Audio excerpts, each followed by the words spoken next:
नमस्कार दोस्तों, मैं राजकुमार मौर्य प्रखर इंडिया यूट्यूब मंच पे आपका स्वागत है। 2024 का लोकसभा चुनाव आपके सामने आ चुका है और तमाम राजनीतिक दल अपनी अपनी तैयारी में तेजी के साथ जुड़ चुके हैं। वहीं पर आज की इस वीडियो में बात करने जा रहे हैं जन अधिकार पार्टी के संस्थापक पप्पू यादव की। पप्पू यादव लोकसभा का चुनाव लड़ने जा रहे हैं। पप्पू यादव अपने परिचय के मोहताज नहीं है। पप्पू यादव बिहार की राजनीति का एक ऐसा चेहरा है जो समय समय पर लोगों की मदद भी करते हैं। लेकिन पप्पू यादव का जो इतिहास है उस इतिहास को बताऊंगा और मैं आपको बताने जा रहा हूं पप्पू यादव लोकसभा का चुनाव किस सीट से लड़ेंगे, वहां का राजनीतिक समीकरण क्या होगा। तो पप्पू यादव के बारे में पूरी बात सुनिए। चैनल पर आप आए हैं तो आप अपनी राय जरूर प्रकट करिए, निष्पक्ष होकर के जरूर यहां पर अपनी राय लिखिए।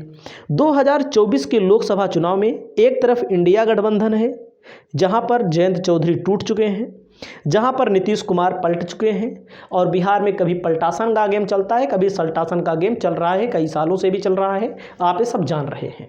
उत्तर प्रदेश में जयंत चौधरी भारतीय जनता पार्टी के साथ जा चुके हैं। वहीं पर अभी कितने नेता टूटेंगे इसके बारे में कोई गारंटी नहीं है। तो पप्पू यादव का जो राजनीतिक इतिहास है, 5 बार के लोकसभा सांसद रह चुके हैं, निर्दलीय भी रहे हैं, समाजवादी पार्टी के भी सांसद रहे हैं, वहीं पर आरजेडी के सांसद भी पप्पू यादव रहे हैं। तो पप्पू यादव सीपीएम नेता की हत्या के आरोप में 14 साल तक जेल में रहे और जब 14 साल तक जेल में रहे, पर्याप्त आरोप के अभाव में 2013 में रिहा होते हैं और 2015 में अपना राजनीतिक दल बनाते हैं। जब अपना राजनीतिक दल बनाते हैं पप्पू यादव, अभी तक ना तो उनके राजनीतिक पार्टी के कोई सांसद है ना तो कोई विधायक है।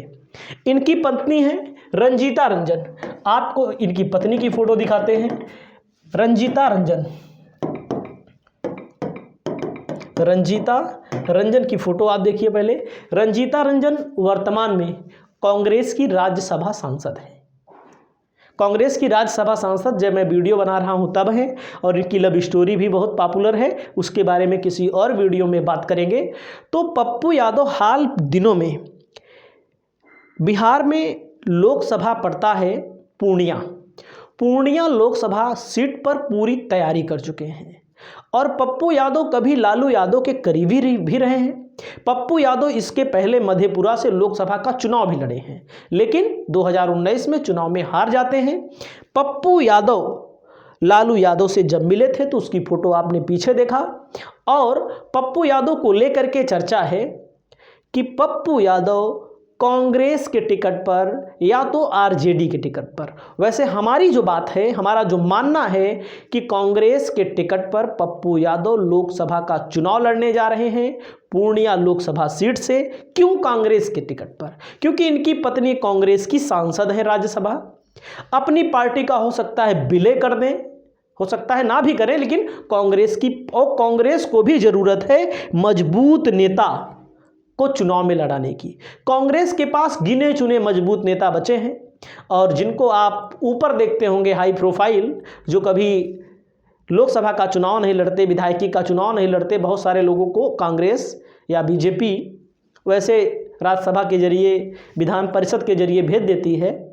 लेकिन यहाँ पर हम जब पप्पू यादव की बात करेंगे तो इनका राजनीतिक कैरियर भी मैं आपको आगे बताने जा रहा हूँ। इनके राजनीतिक जहाँ से लड़ने जा रहे हैं वहाँ का समीकरण क्या हो रहा है वहाँ का भी मैं बताने जा रहा हूँ। अभी भारत जोड़ो न्याय यात्रा आई तो पूर्णिया के लोगों ने नारा लगाया, हमारा सांसद कैसा हो, पप्पू यादव जैसा हो, ऐसा नारा भी लगा। अभी वर्तमान की मैं बात बोल रहा हूँ।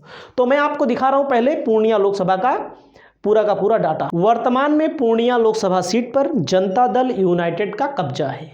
जैसे ही लगा कि जनता दल यूनाइटेड और आरजेडी का जो गठबंधन है, महागठबंधन के अंतर्गत जब जनता दल यूनाइटेड नीतीश कुमार की पार्टी आई तो कई सीटों से तमाम नेता जो लोकसभा का चुनाव लड़ना चाहते थे वो पीछे हो गए। लेकिन जनता दल यूनाइटेड बीजेपी के साथ चली जाती है, अब वो बीजेपी के साथ चुनाव लड़ेगी।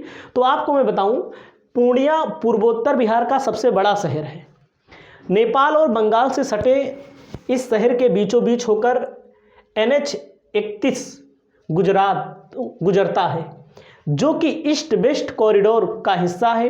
उत्तर भारत को असम, सिक्किम, मेघालय, अरुणाचल, त्रिपुरा, नागालैंड, मणिपुर, मिजोरम, भूटान को जोड़ता है NH 31।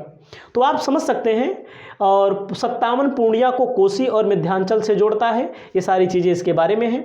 और पूर्णिया लोकसभा के अंतर्गत 6 विधानसभा सीटें आती हैं। अमौर 22 विधानसभा क्षेत्र, किशनगंज लोकसभा सीट में आता है, कटिहार जिला, ये सब चीज़ें दी गई हैं। लेकिन आपको मैं मेन चीज़ दिखाता हूँ। 2014 में जनता दल यूनाइटेड जनता दल यूनाइटेड की ओर से संतोष कुशवाहा यहाँ पर लोकसभा पहुँचे। और जनता दल यूनाइटेड की ओर से 19 में भी चुनाव हुआ और यहाँ पर संतोष कुशवाहा दूसरी बार जीते हैं। कांग्रेस यहाँ पर दूसरे नंबर पर उदय सिंह को उतारती है और दूसरे नंबर पर यहाँ पर रहती है।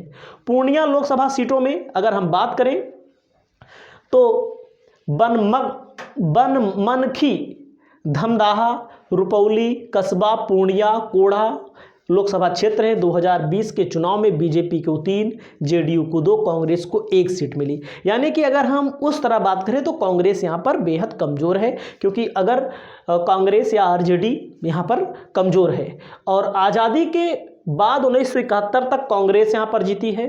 फणि गोपाल सेन के यहाँ सांसद बने, उन्होंने 1962 में इस सीट का प्रतिनिधित्व किया। लेकिन मैं आपको बात करता हूँ पप्पू यादव के बारे में। तो यहाँ पर 1989 में जनता दल पर तस्लीमुद्दीन सांसद बने। 1996 में समाजवादी पार्टी के टिकट पर पप्पू यादव चुनाव लड़ते हैं और यहाँ जीतते हैं। 98 के जयकृष्ण मंडल सांसद बने और उसके बाद 1999 में पप्पू यादव निर्दलीय। अब आप समझिए, पप्पू यादव माफिया भी, पप्पू यादव वर्तमान में एक दानदाता के तौर पे जाने जाते हैं। तमाम दान भी करते रहते हैं, तमाम लोगों को खिलाते पिलाते हैं, बाढ़ वगैरह में मदद भी करते हैं। लेकिन इनका जो पुराना इतिहास है वो माफिया वाला है। अब आप समझिए, 2004 और 2009 में भाजपा के उदय सिंह उर्फ पप्पू सिंह सांसद बने। 14 और 19 में जनता दल यूनाइटेड। समीकरण की बात करें, 60% हिंदू, 40% मुसलमान हैं यहाँ पर। और आप समझ सकते हैं हिंदू मतदाताओं में 5 lakh SC ST, BC OBC मतदाता हैं, 1.5 लाख यादव, ब्राह्मण, राजपूत, ये सारे मतदाता आपके सामने दिख रहे हैं। तो मैं आपको बताना चाहता हूं इस सीट पर कौन कौन सांसद बना। आप समझ सकते हैं पप्पू यादव 99 में यहाँ पर सांसद बने हैं, 96 में सांसद बने हैं। निर्दलीय सांसद बनना कोई आसान बात नहीं है, वो किसी भी व्यक्ति के लिए मैं बताऊं, चाहे वो माफिया हो, चाहे वो गुंडा हो, चाहे जो हो। इस सीट पर अगर पप्पू यादव चुनाव लड़ने का ऐलान इन्होंने कर दिया है, लड़ेंगे, चाहे कांग्रेस के टिकट पर, चाहे जनता दल यूनाइटेड। बहरहाल जनता दल यूनाइटेड की तरफ से कोई संभावना नहीं है, आरजेडी की तरफ से चुनाव लड़ेंगे। पप्पू यादव को अगर विपक्ष का समर्थन मिलता है तो अच्छी खासी टक्कर दे सकते हैं। और बहुत सारे लोगों का ये भी मानना है कि पप्पू यादव जीत भी सकते हैं। एक बार चुनाव नहीं जीते हैं, 5 बार सांसद बनना, विधायक बनना इतना आसान नहीं होता है। और पैसों की कोई कमी नहीं है और आजकल पैसों का खेल बहुत ज़्यादा होता है, इसको भी आप समझिएगा। यहाँ पर कांग्रेस लड़ी है, कांग्रेस को इनसे अच्छा कैंडिडेट नहीं मिलेगा। बीजेपी जैसी मजबूत पार्टी से ऐसे लोगों को राष्ट्रीय जनता दल, कांग्रेस भी मैदान में उतारने जा रही है। तो आपकी क्या राय है, अपनी राय बताइए। इस चैनल पर पहली बार आए हैं तो चैनल को सब्सक्राइब करके सपोर्ट जरूर करिए। नमस्कार।